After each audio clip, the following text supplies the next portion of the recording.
Not so far away, in a place neither here nor there, is a tavern. It is at the crossroads of everywhere and nowhere, welcoming travelers on the road to destiny.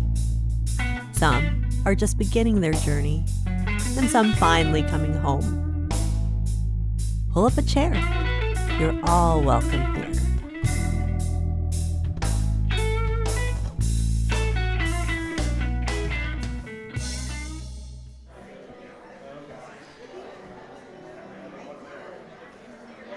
Hello, and welcome. Oh, hi, Astra. Back again, are you? The usual? Thanks. It's busy here tonight. Every table is... Are you alright? You look like you've seen a ghost. What? Oh, yeah. I'm fine. I just thought I recognized someone. Tell me, that old woman in the corner, does she come here often? No, I've never seen her before. Why? I think I know her. She looks a lot older than I remember, but I suppose it's been 13 years now. She doesn't look like she recognizes you. No, thank heavens for that. Though, I don't suppose I'd be much use to her now anyway. I'm not that same helpless, vulnerable kid I was back then. That sounds like a story coming. I guess so. One that starts in a dingy alley on a hopeless night in the famous harbor city of High Mast.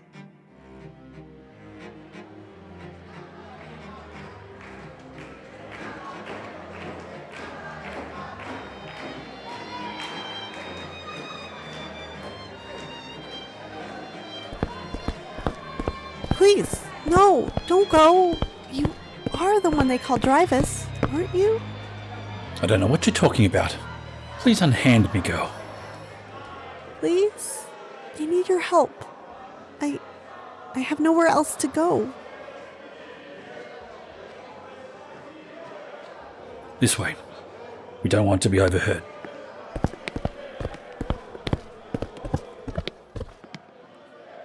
How do you know who I am? My identity is a closely guarded secret. I could count on my hands the number of people who I trust with my name. I have spent months begging, borrowing, and stealing, racking up favors and cashing in debts, trying to find you. Please, I have nothing left. You're my last hope. If that is true, you must be very desperate indeed. If you know who I am, then you must also know how dangerous the life I lead is. I know you run the Rat's Nest crew. I know you're a gang leader, a thief, and a criminal. But I also know that you help those that need it. And I desperately need it now. Madame Mayal, who owns the silk house I live at, is going to sell me. So you, kid? What, you're only 12? 13? The Earl likes them young. And they say his young women have a habit of disappearing when he's done with them. The Earl? Earl Adderforth? You've heard of him? That's one way of putting it. He and I have unfinished business together. If he wasn't a personal friend of the king, he'd have been dropped off Mainbridge long ago. But one day, he will find his protection runs out at last. I intend to make sure of that. So, you'll help me then? I'll give you anything you want if you do. I have no money now, but I can pay off the debt. I can work for you as a runner or thief. You want to join the Rat's Nest. I don't believe you have the faintest idea what that entails, but I can't deny you've got spirit. What's your name, kid? I don't know the name I was born with. Madame Mayal called me Rivette when she bought me as a child. She names all her silk girls in the old tongue. She thinks it attracts a more discerning, educated, and far wealthier clientele. Rivette. Doesn't that mean... Little bird. Yes, I hate it. I'm not a little bird, beautiful and vulnerable and sweet. and I certainly can't fly away. I've tried to run away on my own 3 times now, but every time they find me and bring me back. Please, Drivus, I can't do this on my own. Don't tell anyone you've seen me. I'll be in touch soon. No, wait, come back!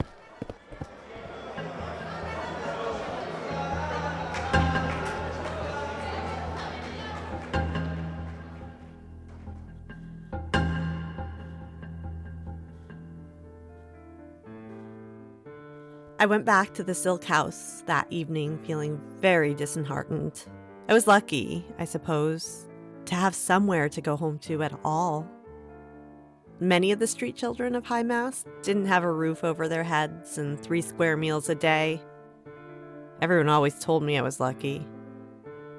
Lucky to be so beautiful with my smooth, creamy skin and dark onyx hair. Lucky that I hadn't fallen prey to any of the childhood illness that mark the body and makes girls like me less valuable.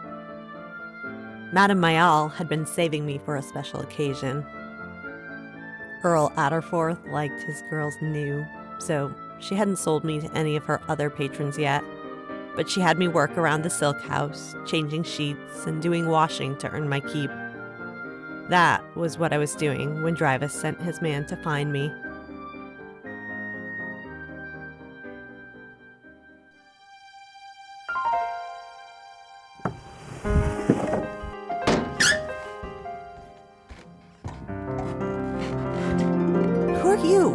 What are you doing here?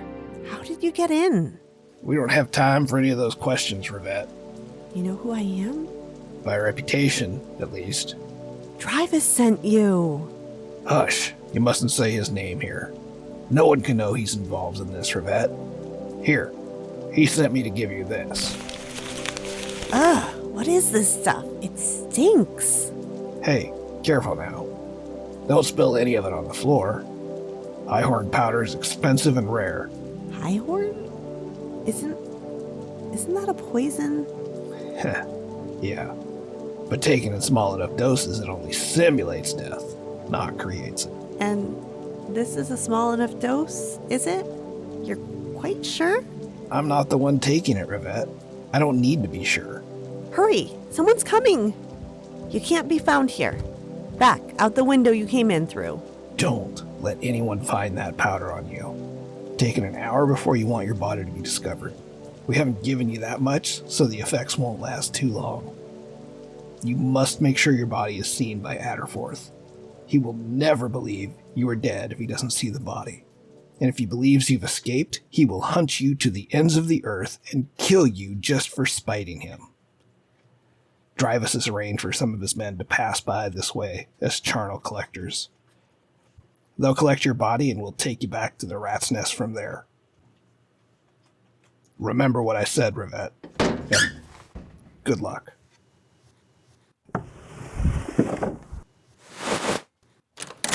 Rivette, what's going on in here?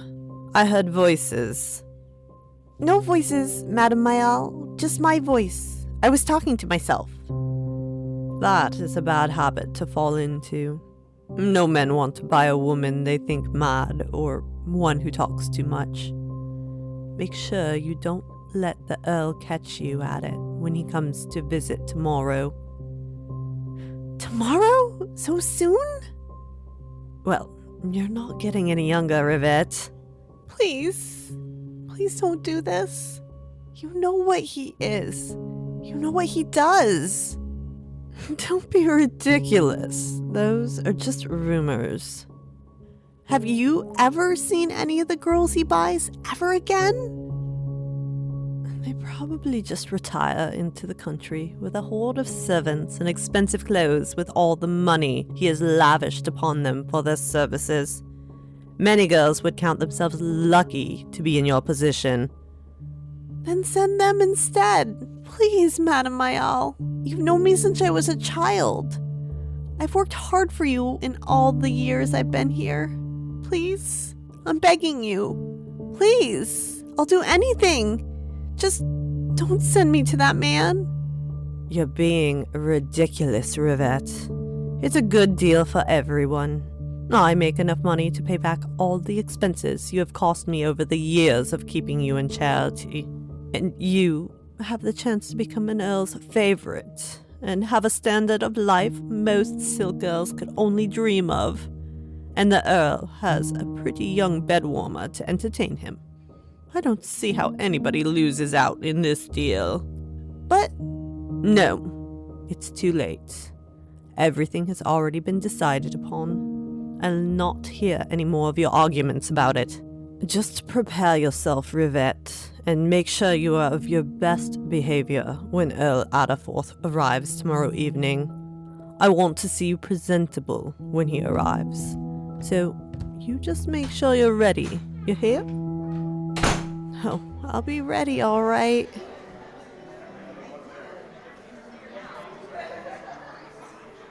So did you do it? Did you take the highhorn powder, even knowing it could kill you?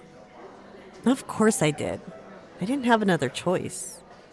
I found myself thinking that, even if it did kill me, at least I got to go out on my own terms. And it would be sure to be far more peaceful death than Adderforth would afford me when he tired of me. I let it slip that morning that I had been feeling unwell, but my All thought I was just trying to make excuses for not seeing the Earl, I think. She locked me in my chambers and told me to rest. She sent some of the other Silk girls in to help me prepare for his arrival that evening, and they dressed me in a white silk and chiffon dress, curling pearls in my hair and threading them around my throat and wrists until I looked like I was going to my wedding, not my doom. As soon as they had left the room, I realized I could delay no longer. I mixed the highhorn powder in a cup of water and swallowed it in one. It was the bitterest thing I had ever tasted. It seemed to clog its way down my throat, and my throat seemed to be closing down to a tiny hole until the breath within me seemed too thin to taste. My eyes were blurring with gray and my head was swimming, and I barely had the wherewithal left within me to burn the packet the highhorn powder had come in and stagger back to my bed before my limbs started to seize up. I collapsed to the bed, my whole body feeling hot and clammy, sweat seeping through my clean white dress already, and I couldn't even open my mouth to scream. I thought that Drivus had got the dose wrong, perhaps even intentionally. I thought, perhaps, that he thought that was the only mercy he could give me, a quick death rather than a lingering, painful one. I had just made my peace with it, my body tensing with something almost like rigor mortis when the darkness took me. And yet, I didn't die, as you can clearly see. I don't know how long I was out for, but as the darkness slowly started to lift from my mind, I found myself still in bed and two people talking over me. One of them I recognized as Madame Mayal, and from her most obsequious tone, the one she only saved for her most regarded clients, I guessed that the man she was speaking to was none other than the Earl Adderforth himself. My body was stiff still. Even if I wanted to move, I wouldn't have been able to. So I had to lie there, unmoving, pretending to be dead, whilst they spoke over me in the worst moments of my entire life, thinking at any moment I might be discovered. Poor delicate beauty, to go so soon and yet so suddenly. What did you say killed her again? Wyvenwort disease, my lord. You did not tell me that she was sick. Forgive me, my lord, we did not know. You know that Wyvenwort always comes on suddenly, and Rivette was always a stubborn little thing. She did not tell us the sickness had come upon her until it was too late for us to warn you. You know the disease strikes at young and old, nobles and commoners alike, with no warning and no cure. I was not being negligent, my lord, I swear to you. She was given the best care possible whilst I had her. I raised her like my own daughter, my lord. Her death cuts deep into my own heart, just as much as into your own. Thankfully, my lord, Wyvernwort disease is not contagious. It should not have spread to any of my other beautiful young ladies. Perhaps, to help sustain you in your sudden grief and loss, one of my other charges could comfort you instead. I am not accustomed to having another man's cast-offs, Mile. I will require a full reimbursement, and you can find another fresh girl for me to have. I will come to see your selection in a week or two. Have my carriage brought round. There is nothing left to keep me here now. A full reimbursement? My lord, I am but a poor old woman. I cannot afford such things. Raising Rivette was an expensive business. And then I was alone again at last.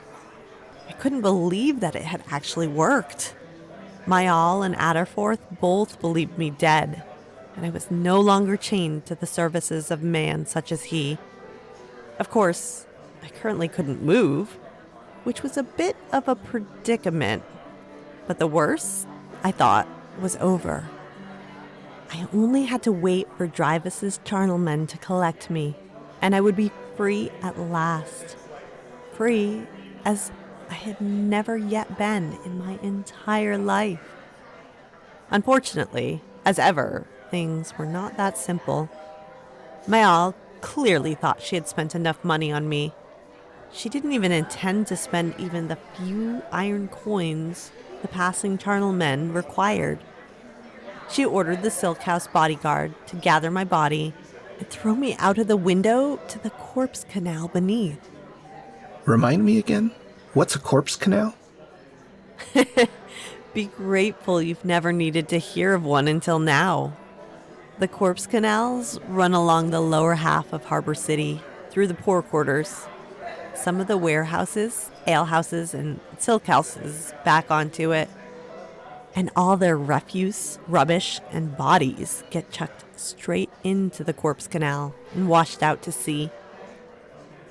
No matter how many pomanders we hung in the windows of the silk house, the smell of the corpse canal always carried in through the air, and it often stank so much that I wondered how the patrons could go about their business at all. It is a stinking, fetid, disease-plagued thing. It is gated and guarded first by the sewer gangs, who send their lowest members to dredge the corpse canal to find what little discarded treasures they can, and then by the King's Guards to make sure that no one is trying to attack the city through the waterways. And now, I, myself, was being dumped unceremoniously into that brown and murky water. It was all I could do not to scream as I fell through the air, knowing that if I did, I would ruin the entire ruse. And it would all be for nothing.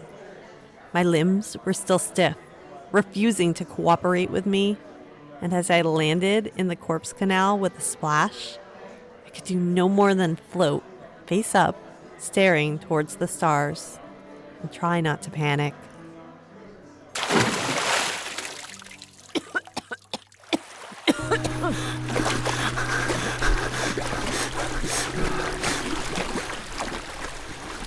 It's all right. Don't panic. It's gonna be fine. I just need to keep floating. Why won't the poison wear off? Oh, what was that? I can sort of bump myself off of it towards the walls. Just a little. Oh no!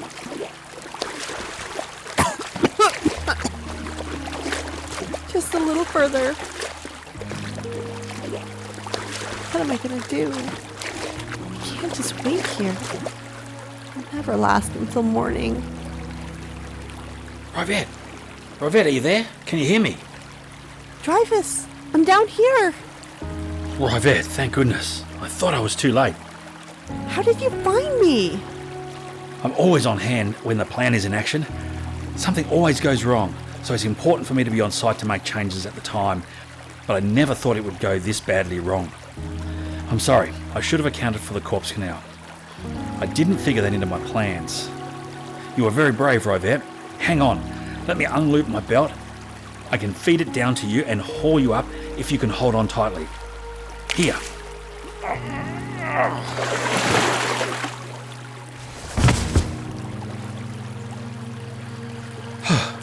There, lie down here, on the towpath. You're going to be alright. Take deep breaths now, Rivette. I'll get our healers to look over you when we get back to the rat's nest. I'm sure that water cannot be good for you. The high horn powder is wearing off a little at least. There, forgive me, Rivette. You could have died tonight because I didn't take into account Myla's stinginess. She had raised you for so long, I thought that she wouldn't want to toss you unceremoniously into the corpse canal. I thought at least she'd bury you properly. There's optimism for you. How can you still expect the best of people after all you've seen? Myal never spent anything on me that she didn't need to. She'd sell her own soul if she thought she'd get an iron coin for it. But all the same, there's nothing to apologize for. I'm free now, Drivus. And it's all thanks to you. How much do I owe you? I'm afraid we're going to have to set up some sort of payment plan, for I have no coin on me at all. Unless you'd accept pearls as a worthy trade. They forgot to take them off before they threw me into the corpse canal. Keep them. You'll need some money to start a new life far away from High Mast, where Adderforth can't find you. But Highhorn powder's expensive. I must pay you back for it somehow. Trust me, having the opportunity to thwart the Earl is all the payment I need. He and I have a long history. Come, we'll get back to the rat's nest now, and once the healers have given you the all clear, you can be out of High Mast before dawn. You'll have to leave your whole life behind you now, start afresh in some little village somewhere or over the seas. There's a whole wide world waiting out there for people who are brave and enterprising. No. I want to stay and work with you, Drivus. I want to do what you do. Help people who need it. And rescue other girls from the Earl. Besides, he and I now have unfinished business, too. We can work together to get our revenge upon him. It's dangerous work, and if you stay with me now, you'll be hunted for the rest of your life on both sides of the law. And if Adderforth gets wind that you're still alive, he will not rest until he rectifies the situation. He thinks I'm dead. In my new life, I'll just be one more gang member in a crowded harbor city, too far beneath his notice to bother with. He only caught a glimpse of me one time. He should be safe enough. And you know how to stay out of sight. You can teach me, and I can help you. Well, I can see you've decided. And I can always use resourceful, brave young souls in the rat's nest. You'll need a new identity, though. Young Rivette has floated off down to the sea, I'm afraid. Good. I've always hated that meme. I am not a little bird. I'm a phoenix. And I'm not afraid to show you my flames and talons. Perhaps Hastra will suit you then. It means phoenix in the old tongue. Yeah, I think Hastra will suit me very well.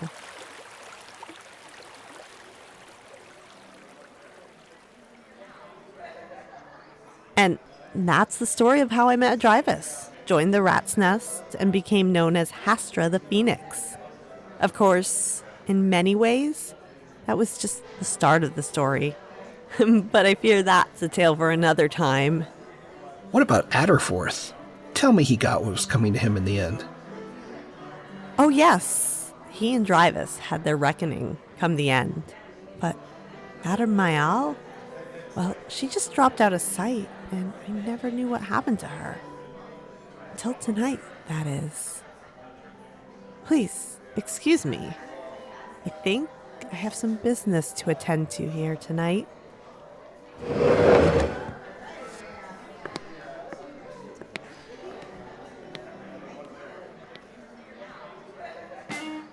You've been listening to Crossroads Cantina.